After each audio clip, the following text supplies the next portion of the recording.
Hello दोस्तों, स्वागत है आपका हमारे यूट्यूब चैनल पीआर क्लासेस में। पिछले क्लास में हमने बात की थी ऑटो साइकिल की। ऑटो साइकिल के हमने इफिशियंसी कैलकुलेट कर ली थी, जो कि हमारी इफिशियंसी आई थी ऑटो साइकिल 1-1/r की पावर गामा -1। अब हम बात करेंगे इसके आगे। अब हम निकालेंगे वर्क आउटपुट।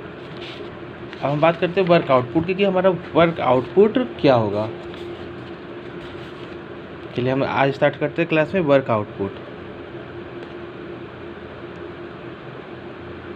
वर्क आउटपुट, अगर वर्क आउट की बात करें तो वर्क आउटपुट निकालने के लिए सबसे पहले अगर हम डायग्राम में देखते हैं तो वर्क आउटपुट क्या होगा। टोटल वर्क आउटपुट, जो भी हमने वर्क प्रोड्यूस किया है वो वर्क प्लस माइनस करेंगे जो भी हमारा कंप्रेशन वर्क प्रोड्यूस, मतलब जो हमें वर्क मिल रही है वो 3 से 4 में हमें वर्क मिल रही है, आइसेंट्रोपिक एक्सपेंशन हो रहा है तो हमें वर्क प्रोड्यूस हो रही है, तो ये वर्क टोटल प्रोड्यूस हो रही है। लेकिन क्या हो रहा है, कुछ वर्क हमारा कंप्रेशन होते समय 1 से 2 जब जा रहा है, जब कंप्रेशन हो रहा है तो उस समय भी हमारा वर्क लॉस हो रहा है, तो यहाँ पे वर्क थोड़ा यूज हो रहा है। तो इसका मतलब जो टोटल वर्क हमारा प्रोड्यूस हो रहा है 3 से 4 में, उसमें से अगर 1 से 2 वाला जो भी वर्क है उसको हम माइनस कर दें तो हमें टोटल वर्क मिल जाएगा।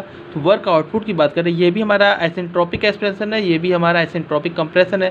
तो दोनों प्रोसेस आइसेंट्रोपिक है, और आइसेंट्रोपिक के लिए हमें पता है जो भी वर्क होता है वो होता है आपका P1 V1 minus P2 V2 upon gamma -1, यही होता है। तो अगर 3 से 4 के लिए लगा जो पावर प्रोड्यूस हुई वो कितनी होगी, P3 V3 minus P4 V4 upon gamma -1, minus जो कंप्रेसर में पावर कितनी जा रही है, P2 V2 minus P1 V1 upon gamma -1।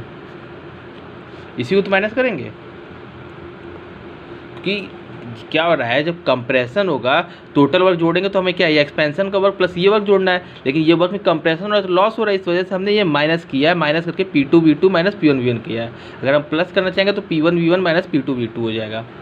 ठीक है, कि टोटल वर्क जो प्रोड्यूस हो रहा है ये साइकिल प्लस ये साइकिल का, इतना हो गया। इसको इक्वेशन 1 हम मान लेते हैं। ठीक है, इसके बाद हमें पता है, हमने यहाँ से कैलकुलेट किया था, जो कंप्रेशन रेशियो R था वो हमारा था V1 अपॉन V2, और यही V1 हमारा V4 के बराबर था, V4 अपॉन, और V2 जो हमारा था ये V3 के बराबर था, तो V4 अपॉन V3 कहा था। और लेकिन हमें ये बात भी पता है कि जो 3 से 4 है ये हमारा आइसेंट्रोपिक प्रोसेस है। तो फॉर प्रोसेस 3 to 4 की बात करें तो हम ये लगा सकते हैं कि PV की power gamma equal to constant. अगर PV की पावर गामा इक्वल टू हम अगर कॉन्स्टेंट लगाते हैं तो देखिए PV की power gamma equal to constant होगा, तो यानी हम लगा किस पे रहे, 3 से 4 पे लगा रहे हैं, तो क्या होगा, P3 V3 की power gamma equal to P4 V4 की पावर गामा, या इसको हम क्या लिख सकते हैं, P3 upon P4 equal to V4 upon V3 की पावर गामा, और V4 अपॉन V3 हमें पता है क्या है, R है, तो इसको हम ये लिख सकते हैं कि जो P3 अपॉन P4 होगा ये आपका R की पावर गामा होगा। ठीक, सेम वे में हम लिख सकते हैं फॉर प्रोसेस अगर 1 से 2 की बात करते हैं, 1 से 2 की बात करते हैं तो इसमें PV की पावर गामा लगाएंगे तो क्या होगा, P1 V1 की power gamma equal to P2 V2 की पावर गामा, या हम ये कह सकते हैं P1 upon P2 equal to V2 upon V1 की पावर गामा, और V2 अपॉन V1 हमें पता लिख सकते हैं 1 अपॉन R, या इसको हम रिवर्स में लिख दें P2 upon P1 equal to V1 upon V2 की पावर गामा, और इसी को V1 अपॉन V2 को हम कह सकते हैं R, यानी R की पावर गामा। तो इन दोनों कंक्लूजन हम ये कह सकते हैं कि जो आपका P2 अपॉन P1 होगा ये होगा P3 अपॉन P4 के बराबर, और यही इक्वल टू होगा R की पावर गामा के बराबर, जो कि हमें यहाँ पे दिखाई दे रहा है। ठीक है, यहाँ P3 upon P4 equal to R की पावर गामा था, और यहाँ पे हमारा P2 upon P1 equal to R की पावर गामा है। ठीक है, अब इसके बाद हम एक टर्म और लेते हैं प्रेशर रेशियो का। ये जो P3 अपॉन P2 है, ये यहाँ पे जो प्रेशर डिफरेंस आ रहा है, P3 पे कुछ और प्रेशर होगा, P2 पे प्रेशर कुछ और होगा, ऐसे P4 पे प्रेशर और P1 पे प्रेशर, इनका जो रेशियो होता है इस रेशियो को हम कहते हैं प्रेशर रेशियो। यानी P3 upon P3 upon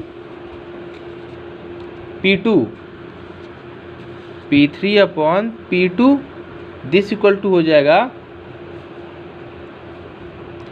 P4 upon P1 और यही बराबर हम कह सकते हैं प्रेशर रेशियो RP, जिसको रिप्रेजेंट करते हैं RP से। RP आपका होता है प्रेशर रेशियो, ठीक है। P3 upon P2 equal to P4 upon P1 equal to RP, हमने प्रेशर रेशियो एज्यूम कर लिया। अब देखिए, अब हम आते हैं अपने वर्क आउटपुट पे। यहाँ पे इसमें हम क्या करते हैं, वर्क आउटपुट अब हम कैलकुलेट करते हैं। ये हमारा आ गया, कुछ ये आपके टर्म थे जिसको हमें यूज करना था डेरिवेशन में। अब हम आते हैं अपने वर्क आउटपुट पे। वर्क आउटपुट हमने क्या निकाला था फ्रॉम इक्वेशन 1, हमने वर्क आउटपुट लिखा था P3V3 माइनस P4V4 की power upon gamma minus 1 minus P2V2 minus P1V1 upon gamma minus 1। ये तो हमने लिखा था, ये देखिए ये लिखा है। अब इस पूरी इक्वेशन को हम क्या करते हैं, गामा P1 और V1 से डिवाइड कर देते हैं और मल्टीप्लाई कर देते हैं। यानी P1V1 से मल्टीप्लाई किया और डिवाइड किया, यानी एक तरह से समझ लीजिए P1V1 को हम पूरे इक्वेशन से कॉमन ले रहे हैं। तो P1V1 को कॉमन लेंगे और अपॉन गामा माइनस 1 दोनों जगह है, तो गामा माइनस 1 को भी हमने कॉमन ले लिया। तो P1V1 कॉमन लिया तो P3V3 के नीचे P1V1 आ जाएगा, यानी हम लिख सकते हैं P3V3 upon P1V1 minus P4V4 upon P1V1, इसके नीचे भी ये भी माइनस है, माइनस P2V2 अपॉन P1V1, और यहाँ से P1V1 निकलेगा तो ये 1 हो जाएगा, माइनस माइनस प्लस यानी +1, ये हम कह सकते हैं, ठीक है। P1V1 हमने इसलिए लिया क्योंकि हमें P1V1 इनिशियल प्रेशर और वॉल्यूम है जो कि हमें पता होता है, इस वजह से हमने यहाँ पे P1 और V1 ले लिया। अब वर्क डन, आगे बढ़ते वर्क आउटपुट की, तो हम यहाँ लिख देते हैं P1V1 upon gamma minus 1 into, अब यहाँ देखिए अगर हम P3 की बात करते हैं, यहाँ पे क्या P3V3 अपॉन P1V1 है, तो अगर यहाँ बात करते हैं तो यहाँ से हम P3 इक्वल टू क्या लिख सकते हैं, RP इंटू P2 कर सकते हैं। तो P3 की जगह लिख दिया हमने RP इंटू P2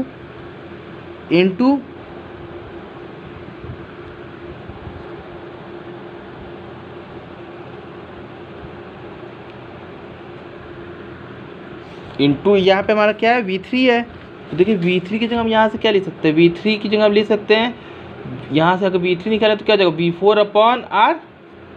तो यानी V3 की जगह हमने लिख दिया V4 अपॉन R इंटू यहाँ पे आपका रहेगा P1 और इंटू V1 माइनस, और P4 अपॉन P1 है, यहाँ पे देखिए P4 upon P1, P4 upon P1 हमारा क्या RP है, तो ये हो जाएगा RP into V4 upon V1, ठीक है। V4 अपॉन V1 की बात करें तो ये देखिए, अगर हम इस साइकिल में बात करते हैं तो यहाँ पे वॉल्यूम और यहाँ पे वॉल्यूम सेम है, यानी V4 V1 के बराबर है। तो V4 V1 V4 cancel out हो जाएगा, तो यहाँ पे सिर्फ RP बचेगा माइनस, ठीक है। तो यहाँ से V1 V4 कैंसिल हो गया, और यहाँ पे अब आगे टर्म आपका P2 upon P1 equal to हमें पता है क्या, R की पावर गामा, तो ये ले सकते हैं R की power gamma into V2 upon V1। V2 upon V1 की बात करें तो V1 अपॉन V2 अगर R के बराबर, V1 अपॉन V2 अगर R के बराबर है तो V2 अपॉन V1 क्या जाएगा 1 अपॉन R, यानी यहाँ पे हम लिख सकते हैं R की पावर गामा अपॉन R और +1, ये हमारा टर्म हो जाएगा। और आगे सॉल्व करते W equal to P1V1 upon gamma minus 1 into, अब देखिए यहाँ से P2, यहाँ पे क्या है RP इंटू, या ये हो गया P2 अपॉन P1 हमें पता है R की पावर गामा है, तो RP इंटू R की power gamma into V1 V4 के बराबर कैंसिल आउट हो जाएगा, अपॉन नीचे R बच जाएगा R minus RP minus R की power gamma upon R +1,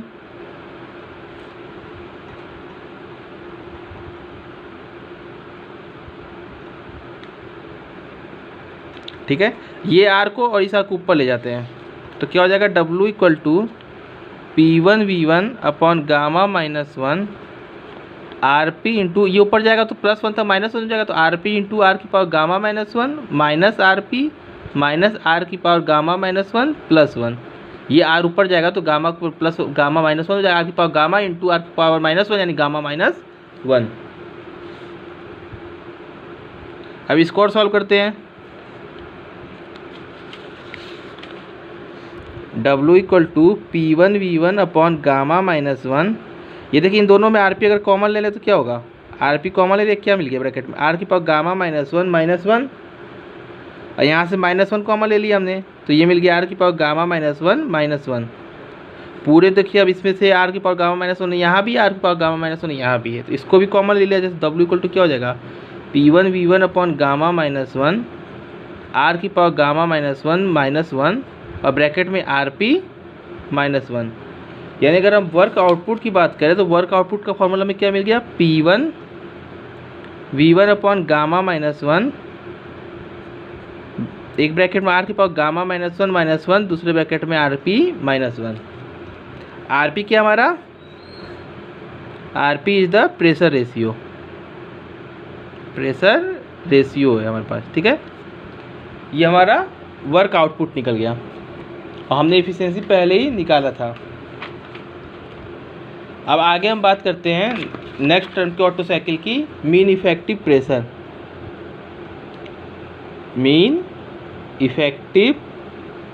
pressure की बात करते हैं।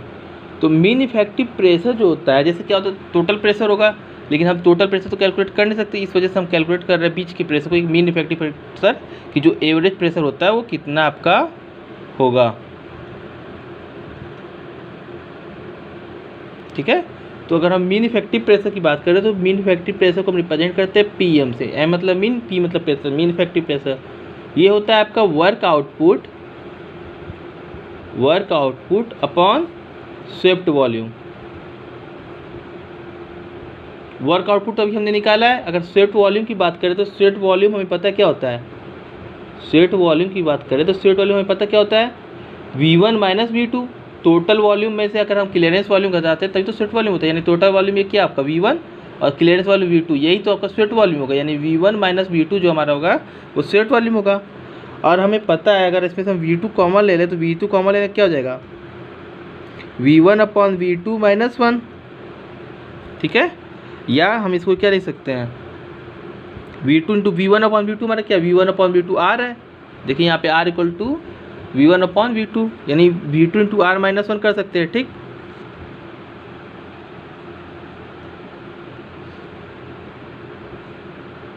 या अगर इसको हम इसमें V2 में ना लिख कर अगर हम V1 में लिख देते हैं, क्योंकि वर्क आउटपुट में हमारे पास क्या P1V1 है, तो इसको हम V2 में ना लिख के इसको हम कर देते हैं V1 में।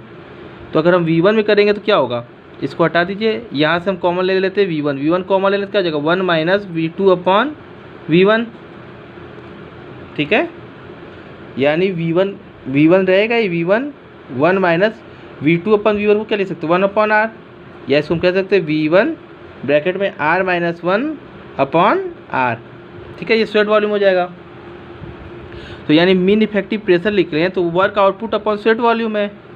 तो वर्क आउटपुट हमने निकाला है, अभी हमने जो अभी वर्क आउटपुट निकाला था, हमने क्या निकाला था, ये वर्क आउटपुट निकाला था कुछ, क्या हो जाएगा, मीन इफेक्टिव प्रेशर आपका क्या है, work output upon swept volume. हमने वर्क आउटपुट निकाला है क्या है, P1V1 upon gamma minus 1 R की power gamma minus 1 into RP minus 1। ये work output upon swept volume हमने क्या निकाला अभी, ये V1 R minus 1 upon R। थोड़ा और सॉल्व करते क्या हो जाएगा, P1V1 R की power gamma minus 1 RP minus 1 upon gamma minus 1 into V1 R minus 1 और इंटू R ऊपर। अब V1 से V1 कैंसिल आउट हो जाएगा, तो हमारा क्या बच गया, मीन इफेक्टिव प्रेशर की बात करें तो क्या हो गया, P1, ये R इधर रख लेते हैं, P1 इंटू R ब्रैकेट में RP माइनस 1, ठीक है। फिर R की power gamma minus 1 upon gamma minus 1 into R minus 1, ये हमारा हो गया मीन इफेक्टिव प्रेशर, ठीक है। तो अगर हम मीन इफेक्टिव प्रेशर की बात करें तो मीन इफेक्टिव प्रेशर मेन किस पे डिपेंड कर रहा है, कंप्रेशन रेशियो और प्रेशर रेशियो पे डिपेंड कर रहा है और इनिशियल प्रेशर पे, ठीक है। यानी जैसे जैसे हम कंप्रेशन रेशियो बढ़ाते जाएंगे हमारा मीन इफेक्टिव प्रेशर इंक्रीज होता रहेगा, यानी हम कह सकते हैं कि R increases, mean effective pressure आपका इंक्रीज होता जाएगा, ठीक है। यहाँ पे हमारे ऑटो साइकिल के जो भी डेरिवेशन थे, 3 डेरिवेशन थे हमारे पास, एक था वर्क आउटपुट का, एक मीन इफेक्टिव प्रेशर का और एक हमारे पास थी इफिशियंसी की, ठीक है। ये हमारे पास 3 डेरिवेशन थे, एक इफिशियंसी, वर्क आउटपुट और मिन इफेक्टिव प्रेशर, तीनों की हमने बात कर ली है। ठीक है, एफिशिएंसी ऑटो साइकिल क्या थी 1 - 1 अपॉन आर की power gamma minus 1। Work output की बात करें तो वर्क आउटपुट ऑटो साइकिल क्या निकला P1 V1 upon gamma minus 1 bracket में आर की power gamma minus 1 into R P minus 1। और ये मीन इफेक्टिव प्रेशर बात करें तो work output upon set volume, यानी क्या आ गया P1 into R P minus 1 bracket में आर की power gamma minus 1 upon gamma minus 1 into R minus 1। ठीक है, यहाँ पे हमारा ऑटो साइकिल के डेरिवेशन कंप्लीट होते हैं। नेक्स्ट क्लास में हम इसके न्यूमेरिकल की बात करेंगे। इसमें अगर आपको कोई डाउट है तो पूछ लीजिएगा। Thank you class.